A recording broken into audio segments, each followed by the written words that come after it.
Alors bonjour, aujourd'hui on va traiter les limites, ou bien calculer les limites tout en trouvant des formes indéterminées. Alors on va travailler sur trois exemples de limites. Donc la première, x tend vers 1, de x au carré plus 2x moins 3 sur x au carré moins 1.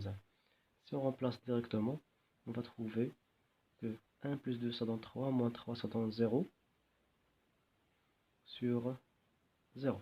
1 au carré moins 1 c'est 0 sur 0. Normalement c'est une forme indéterminée. Alors, quelles sont les formes indéterminées? Les formes indéterminées, il y en a 4. La première, c'est 0 sur 0, sur lesquelles on va travailler aujourd'hui. L'infini sur l'infini. L'infini plus l'infini moins l'infini. Et la dernière, la plus dangereuse, c'est 0 fois l'infini.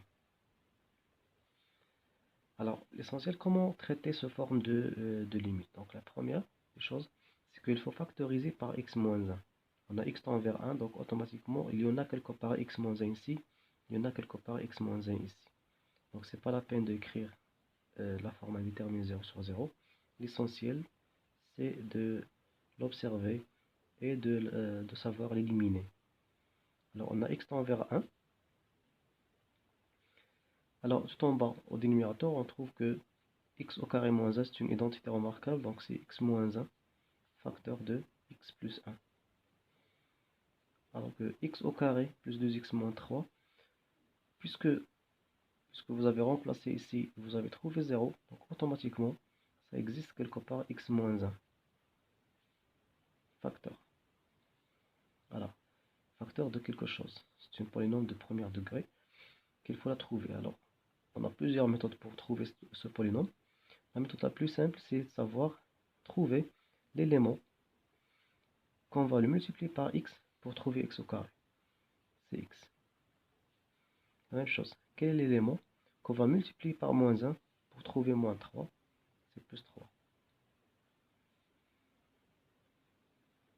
Alors, x moins 1 avec x moins 1, ils seront simplifiés. Il va rester x tend vers 1 de x plus 3 sur x plus 1. On remplace. X plus 1, ça donne 4 sur 2. Ça va donner 2. D'accord? Alors, pour la deuxième limite, on a une racine. Donc, si vous remplacez par 1, donc vous trouvez la racine de 4. 1 plus 3, c'est la racine de 4. Ça donne 2. 2 moins 2, ça donne 0. La même chose en bas. Si vous remplacez par 1, donc 2 moins 2, ça donne 0. Donc, ça va donner 0 sur 0, la forme indéterminée. Alors, comment se débarrasser de cette forme indéterminée?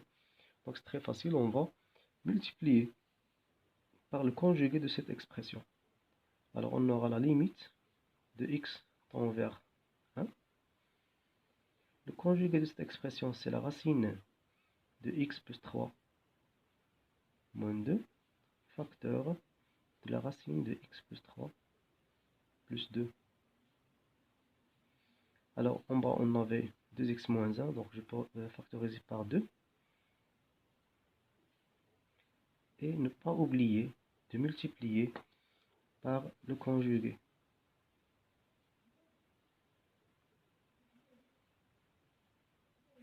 D'accord?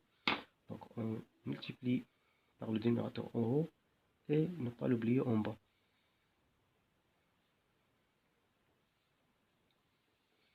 Alors, en haut, on a une identité remarquable.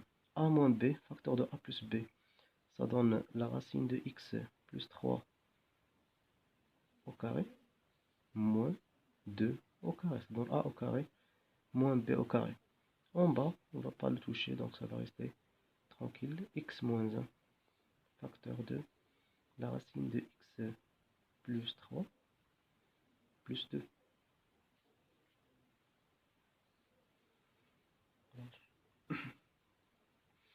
Alors ça donne la limite lorsque x tend vers 1.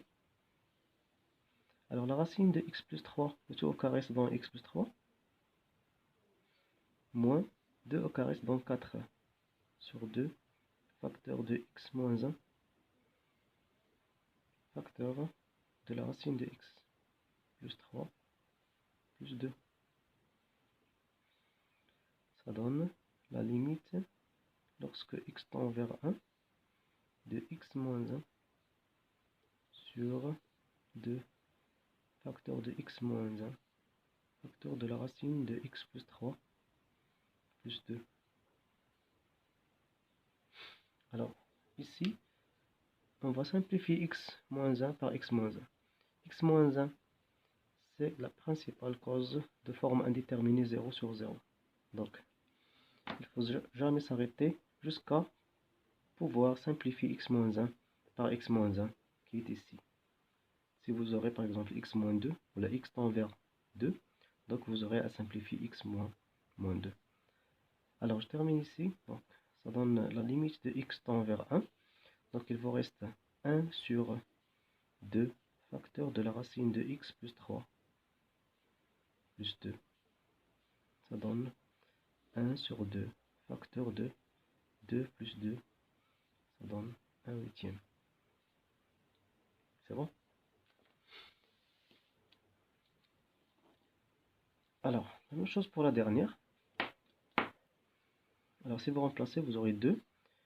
X tend vers 1, donc ça va donner la racine de 4. 2 moins 2, ça donne 0. Si vous remplacez ici par 1, 1 moins 1, ça donne 0.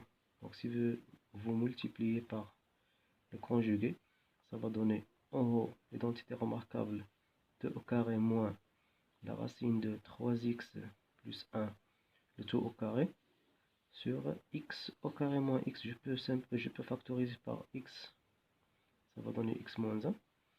Et ne pas oublier de multiplier par le conjugué. Le conjugué de cette expression, c'est 2 plus la racine de 3x plus 1.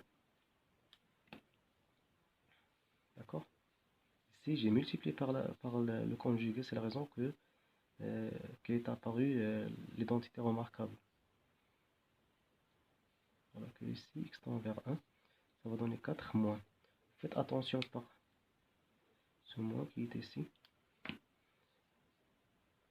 Alors ça va donner normalement moins de 3x plus 1 sur x, facteur de x plus 1, facteur de 2, plus la racine de 3x plus 1. Alors, ça donne la limite de x tend vers 1. Alors 4 moins, alors le moins d'ici, ça rentre dans les parenthèses, donc ça va changer des signes. Donc ça donne moins 3x moins 1 sur x facteur de x plus 1, facteur de 2, plus la racine de 3x plus 1. Alors ici, on aura la limite lorsque x tend vers 1. Il faut toujours écrire la limite, pas l'oublier. Alors 4 moins 1, ça donne 3, moins 3x sur x facteur de x moins 1. Donc pourquoi j'ai mis ici plus, donc c'est moins. X facteur de x moins 1, facteur de 2, plus la racine de 3x plus 1.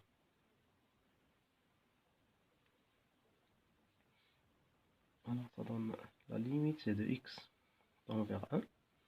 Alors si je factorise par 3, ça va donner 3 facteur de 1 moins x sur x facteur de x moins 1 fois 2 plus la racine de 3x plus 1. Et je ferme les parenthèses. Maintenant, est-ce que je peux simplifier 1 moins x par x moins 1? Donc 1 moins x, c'est l'opposé de x moins 1. Normalement, je dois factoriser par 1 moins. 1 moins qui va sortir pour pouvoir changer 1 moins x par x moins 1.